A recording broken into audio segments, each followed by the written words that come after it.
አንድ ማረሳው ባለሀብት ምን አለ መሰለሽ እኔ አለ ተቀጥሬ የምሰራው ባንክ ላይ ነበረ እና ደሞዜ 7000-8000 ነበረ እና ሁሉ ጊዜ ከስራዬ እንደመጣው የሰፈሬ ሄድና ከጓደኞቼ ጋር የምናመሽበት ቤት አለ እንደዚህ ድራፍት ምናምን እየጠጣን እናመሻለን። አባቴ ይሄ ነገር በጣም ሲደጋገም ደስ አላለው። እስኪ ቢያንስ ከሰፈር ቀበሌ ወር ከሰፈር መጠጥ ቤት ውጣና እንደው የተሻለ ቦታ ሂድና ጠጣ አንድ ወር ከዛ በኋላ ለውጡን ታየዋለህ። ከዛ ብር መደብኩኛል። ከዚህ በኋላ አንድ ትልቅ ሆቴል ነው ስሙ መጥቀስ አይጠበቅብንም። ትልቅ ኮከብ ሆቴል ነው። እዛ ሄዶ መጠጣት ይጀምራል።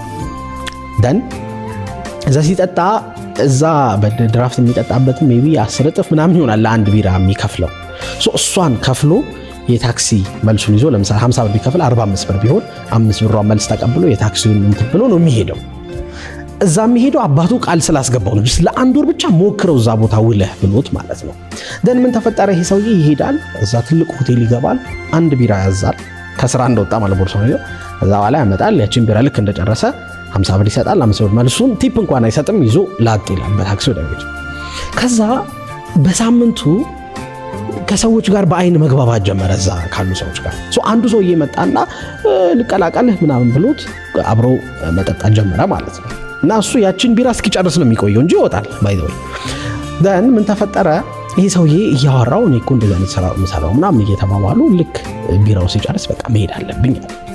ኦኬ እሺ በቃ እኔ እከፍላለሁ ሄድ በቃ አለ። ኖ ይሄን ማን ነው የምከፍለው?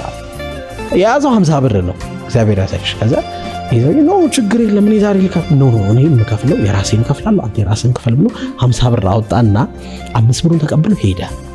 ሰውዬው በጣም ነው የገረመው የተቀላቀለው ሰውዬ ማለት ነው። ከዛ በማግስቱ ሲመጣ መጣና ተቀላቀለውና አንተ በጣም ነው የገረምከኝ፣ ትላንት ያደረግከውን ነገር ሳስበው ነው ያደረኩት።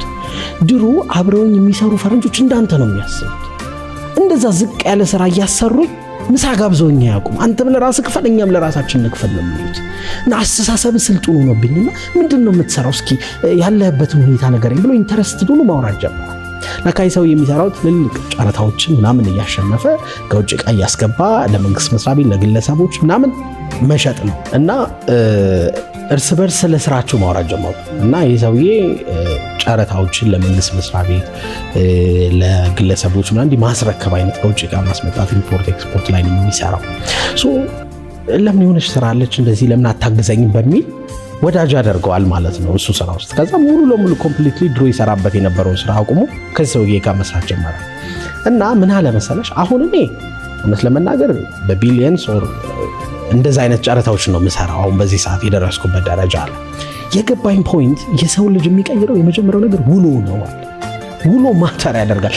እዛ ድራፍት እየጠጣው ብውል ኖሮ የምናወራውም ሀሳብ ከሆነች ነገር የዘለለች አትሆንም። ስለዚህ አልለወጥም። ለካንዳንድ ጊዜ ሰዎች በዙሪያሽ ያሉትን 5 ሰዎች ትመስያለሽ ይላል ጅምሮ። የ5 ሰዎች አቬሬጅ ነን ይባላል። ከ5 ሰነፎች ጋር ከዋልሽ 6ኛው ሰነፍ ነሽ። ከ5 ጎበዞች ጋር ከዋልሽ 6ኛው ጎበዝ ነሽ። ከ5 ሚሊዮነሮች ጋር ከዋልሽ የጊዜ ጉዳይ ነው በእነሱ ማሰብ በእነሱ ኔትወርክ የሆነ ሰዓት ላይ አንቺም ያን ሚሊዮን ታፕ ማድረግሽ አይቀር ወይም ሚሊዮነር መሆንሽ አይቀር።